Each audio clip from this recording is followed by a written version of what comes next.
नमस्कार दोस्तों। आज हम चलेंगे भारत संविधान के अंतर्गत दर्शन की ओर।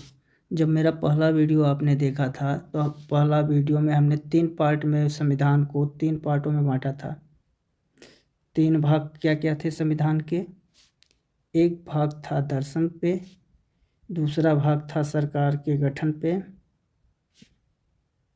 सरकार के गठन पर, और तीसरा भाग था विविध पे। अब इसमें दर्शन में हमने आपको बताया था प्रस्तावना, मूल अधिकार, मौलिक कर्तव्य, नीति निर्देशक तत्व।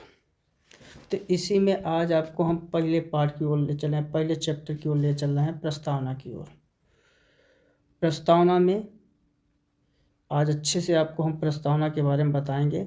आप लोग अच्छे से अध्ययन करिए और यहाँ पे बताए गए हर एक बिंदु परीक्षा के लिए इम्पोर्टेंट है।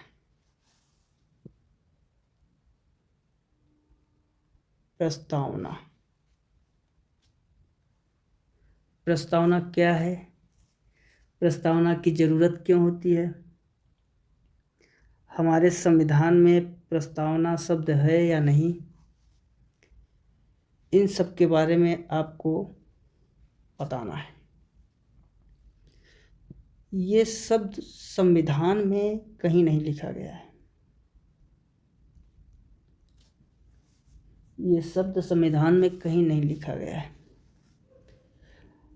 हमारे संविधान में प्रस्तावना जो शब्द है ये नहीं लिखा गया है। अब इसकी ज़रूरत क्यों पड़ी? इसकी ज़रूरत इसलिए पड़ी क्योंकि हमें संविधान में कुछ उद्देश्य होते हैं, आदर्श होता है और शासन प्रणाली होती है। उनको लागू करने में प्रस्तावना महत्वपूर्ण भूमिका निभाती है। इन सब के तिथियों का वर्णन किया जाता है प्रस्तावना के अंतर्गत। आइए थोड़ा सा हम आपको प्रस्तावना के बारे में बताते हैं। 13 दिसंबर 1946, 13 दिसंबर 1946 को पंडित जवाहरलाल नेहरू ने संविधान सभा में उद्देश्य प्रस्ताव प्रस्तुत किया। कौन सा प्रस्ताव? उद्देश्य प्रस्ताव प्रस्तुत किया। ये जो उद्देश्य प्रस्ताव था इसको 22 जनवरी 1947 को संविधान सभा द्वारा स्वीकार कर लिया गया था।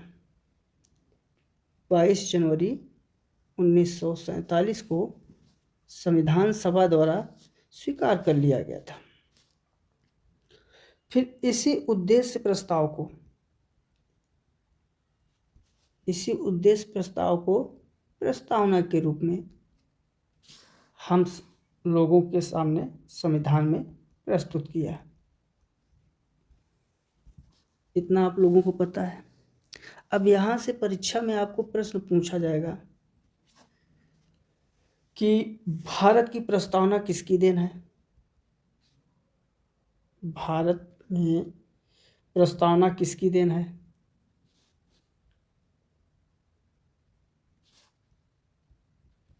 इसका आंसर आप लोग क्या बताएंगे? पंडित जवाहरलाल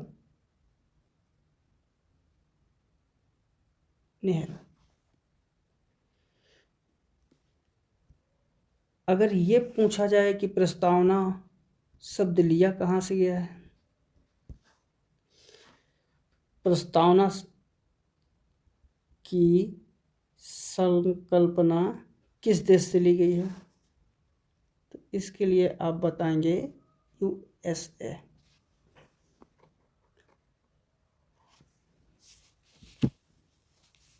फिर तीसरा प्रश्न अगर आपसे ये पूछा जाए कि विश्व का सबसे पुराना संविधान, अगर मान लीजिए पूछ ही लिया कि विश्व का सबसे पुराना संविधान किस देश का है, तो सबसे पुराना संविधान पे अगर जाएंगे तो आप बताइएगा ब्रिटेन। लेकिन लिखित संविधान की अगर बात किया जाए तब आप बताएंगे अमेरिका। अगर लिखित संविधान की बात किया जाए तब आप बताएंगे अमेरिका। ब्रिटेन का जो संविधान है वो अलिखित संविधान है।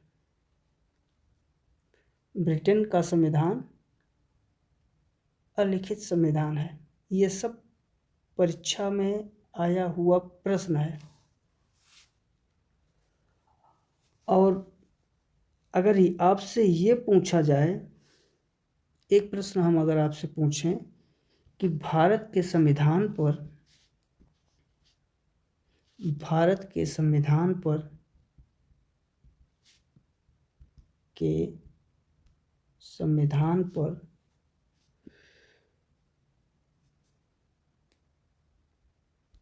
किस देश की भाषा एवं विषय वस्तु, भारत के संविधान पर किस देश की भाषा एवं विषय वस्तु, थोड़ा सा इसे गलती लिख दिया गया है, समझिए आप लोग। ये है भारत के संविधान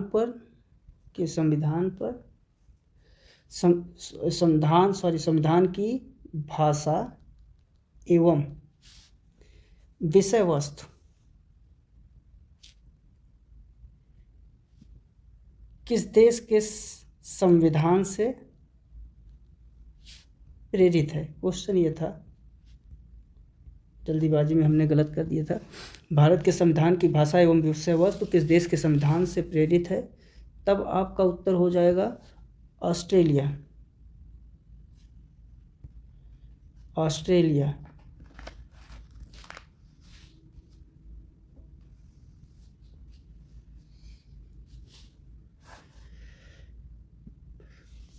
प्रस्तावना की मुख्य बातें।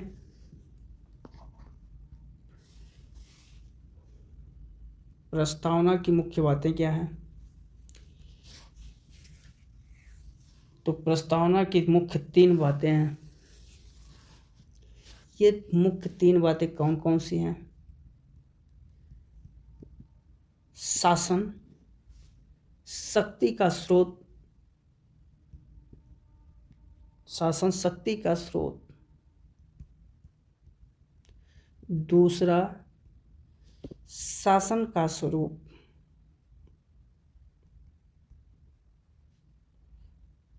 तीसरा, शासन शक्ति का उद्देश्य।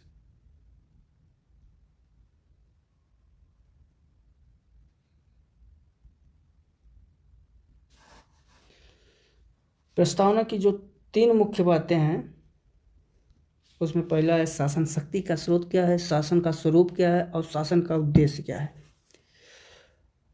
अगर हम शासन शक्ति की बात करें तो शासन शक्ति का स्रोत हमारे भारतीय संविधान में है जनता। लोक प्रभुता है। हमारे संविधान में शासन शक्ति का मुख्य स्रोत क्या है? जनता है, लोक प्रभुता है।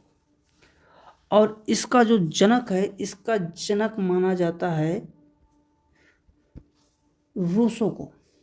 रूसो एक फ्रांसीसी दार्शनिक हैं। रूसो को माना जाता है लोक प्रभुता का जनक। और शासन का स्वरूप, तो शासन का स्वरूप कैसा होना चाहिए? शासन का स्वरूप संपूर्ण प्रभुत्व संपन्न होना चाहिए, समाजवादी होना चाहिए, पंथ निरपेक्ष होना चाहिए, लोकतंत्रात्मक गणराज्य होना चाहिए। और अगर आपसे पूछे शासन शक्ति का उद्देश्य क्या था, तो शासन शक्ति के उद्देश्य में क्या होने चाहिए? शासन शक्ति के उद्देश्य में क्या होनी चाहिए? न्याय होना चाहिए, स्वतंत्रता होनी चाहिए, समानता होनी चाहिए, बंधुता होनी चाहिए,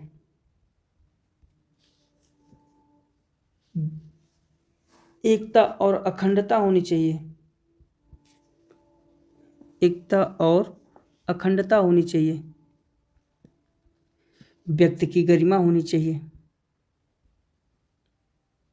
व्यक्ति की गरिमा होनी चाहिए। इस प्रकार से